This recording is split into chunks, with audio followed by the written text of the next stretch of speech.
আপনারা জানেন যে আমাদের আজকে 2026-এ জাতীয় সংসদ নির্বাচন, সেই নির্বাচনে প্রার্থী হিসাবে আমাদের পার্টির ভারপ্রাপ্ত চেয়ারম্যান দেশনায়ক তারেক রহমান এর পক্ষ থেকে আমরা আজকে এখানে মনোনয়ন জমা দিতে এসেছি।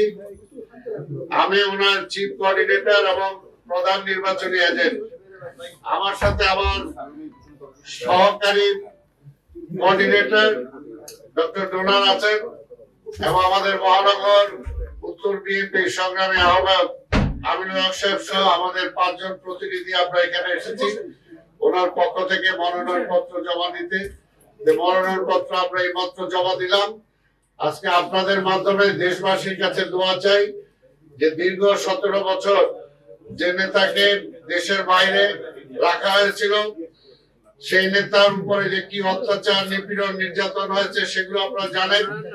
তারপরে আমরা আল্লাহর দরবারে শুকরিয়া আদায় করি যে দীর্ঘ 17 বছর পরে তিনি দেশে ফিরে আসতে সক্ষম হয়েছেন।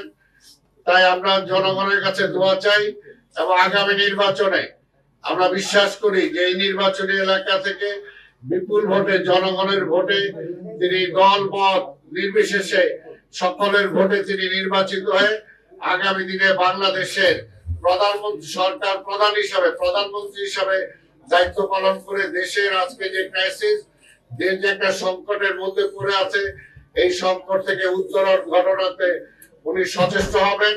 এবং আপনারা যারা আজকে এখানে এসেছেন আপনাদের সবার কাছে আমরা দোয়া চাই।